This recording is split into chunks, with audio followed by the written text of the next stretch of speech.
মোৰ বাউণ্ডাৰীৰ মাজতে নীলকণ্ঠ। এইটো দিনত 3 বাৰমান চাহ বনোৱা নিচিনাকৈ খাব লাগে বুলি কয়।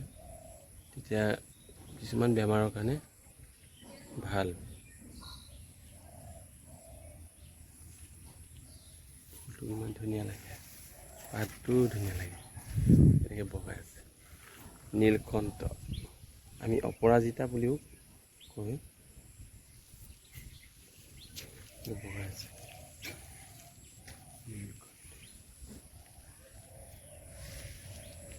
মোৰ বাউণ্ডাৰীৰ সৈতে।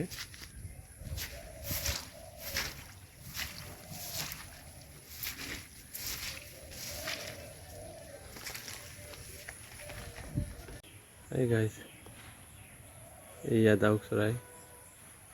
মোৰ ইয়াত এই বাঁহগছজোপাৰ উমনি লৈ আছে, ডিম উমনি লৈ আছে। চৰাই চিৰিকটি মৰম চেনেহ পালে তাক কোনো মানুহে অপকাৰ নকৰিলে এনেকৈ মানে ই মানুহৰ ওচৰতো, মানুহৰ ঘৰৰ ওচৰত আমাৰ এনেকুৱা জোপোহা বাঁহগছবিলাকত এনেকৈ কণী পাৰি উমনি লৈ থাকে। মোৰ ওচৰৰ পৰা লৈ আছোঁ, মোক চিনি পোৱা নিচিনা হৈ গ'ল, ভয় নকৰে মোক। নহ'লেতো আগতে ইমান ওচৰত থাকিলেতো ডাউক চৰাই হওক, যিকোনো চৰাই হওক, ঘূৰি গুচি যায়। এতিয়া আমাৰ ঘৰৰ চোতালৰ তলতেই আমাৰ কিছুমান খোৱা বস্তু বিচাৰি তাত আহে, এনেকৈ খায়। আমাৰ পোহনীয়া চৰাইৰ নিচিনাকৈ ইও মানুহৰ ওচৰতে থাকে। সঁচাকৈ দেই, প্ৰকৃতিৰ এনে মনোৰম সৃষ্টি। চাওক, মানুহৰ মৰম পালে সিহঁতেও বুজি পায়, মই যে ইহঁতক একো অনিষ্ট নকৰোঁ, সিহঁতে গম পায়। সেইকাৰণে ইমান ওচৰৰ পৰা মই ভিডিঅ' লৈও মোৰ মনে মনে বহি আছে। আমাৰ নিজৰ পোহনীয়া চৰাইৰ নিচিনা, বা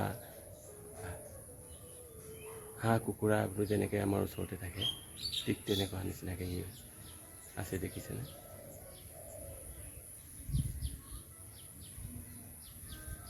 সেয়াই মৰম।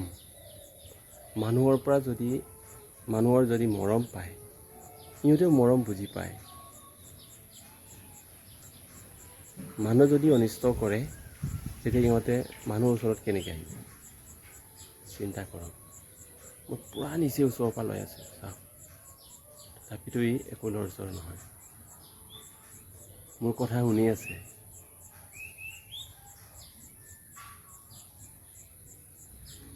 এতিয়া মোক যে এই চিনি পায়, মোৰ ওচৰৰ ইয়াৰে মালিক বুলি মোক জানে, এই ঘৰৰ মালিক বুলি জানে, নিশ্চয় জনাৰ কাৰণেতো আজি মোৰ ওচৰতে এনেকৈ আৰামছে উমনি লৈ বহি আছে। নহ'লেতো মোৰ প্ৰতি ইয়াৰ বেলেগ ভাৱ এটা থকা হ'লেতো এতিয়া উৰি গুচি যায়। আৰু ইয়াৰ পোৱালি আৰু ডিমটোৰ হেৰিৰ কাৰণে,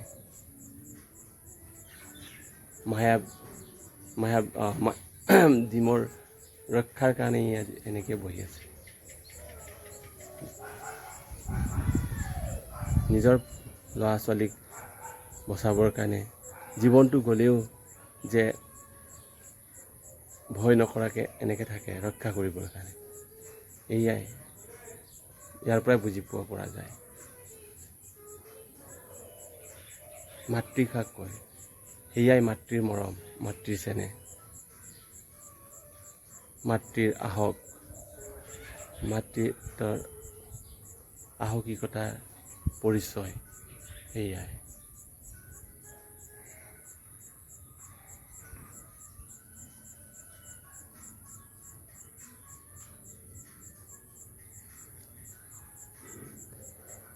সঁচাই ভাল লাগে। সৃষ্টিকৰ্তাৰ এনে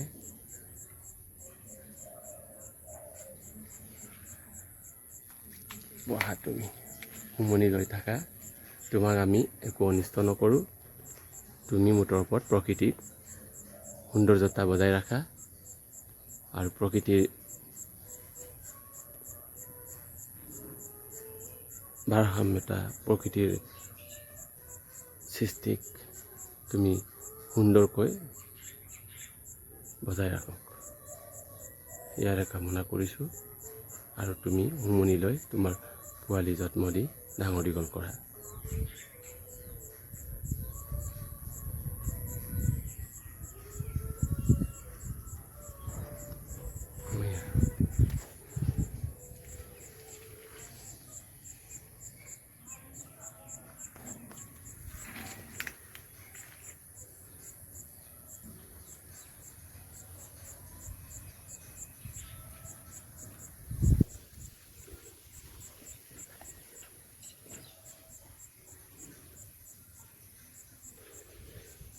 ভৱিষ্যতে চোতালত ৰ'দৰ পৰা বাচিবৰ কাৰণে বা চাহ প্ৰয়োজন হ'ব, চাহৰ, সেইকাৰণে মই এই কৃষ্ণচূড়া গছজোপা ৰুই থৈ দিওঁ। কৃষ্ণচূড়া গছ দুবছৰমান হ'ল, আজি ইমানটো ডাঙৰ হ'ল আৰু 3 বছৰমানৰ পাছত ই ফুল ফুলিব, আমাৰ সৌন্দৰ্যতা বৃদ্ধি কৰাব।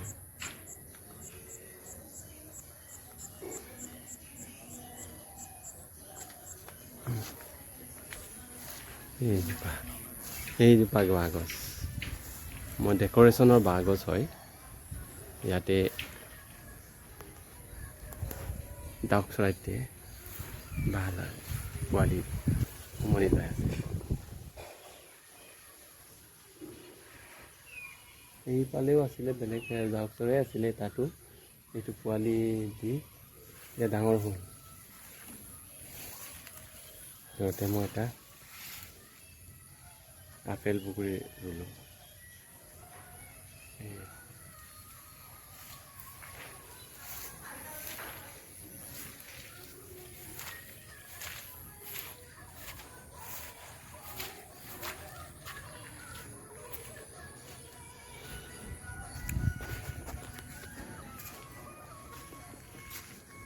আৰু এটা আপোনালোকক দেখুৱাই দিছোঁ, এইয়া এই গছজোপা আপোনালোকে চিনি পাইছেনে? এই গছজোপা কি বাৰু? এয়া হৈছে মাখিয়তী।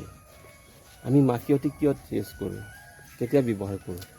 মাখিয়তী যেতিয়া এই ফুল ফুলিব, ফুল ফুলা সময়ত তাৰ এনেকুৱা এই ফুলবিলাক দেখিছেনে? এই ফুলবোৰ যেতিয়া এনেকুৱা ৰং আলধীয়া হয়, ধুনীয়া হয়, ৰঙচুৱা হৈ যায়, তেতিয়া বহাগ বিহু আহে।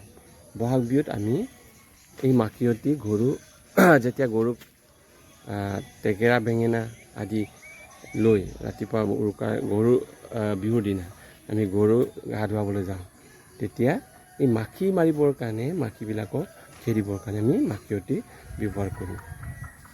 এয়া মাখিয়তী গছজোপা কিমান ধুনীয়াকৈ পাত মেলি আছে এতিয়া। তাৰপিছত বহাগ বিহুৰ ওচৰত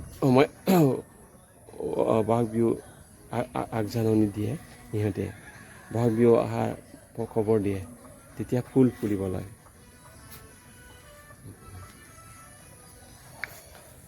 এয়া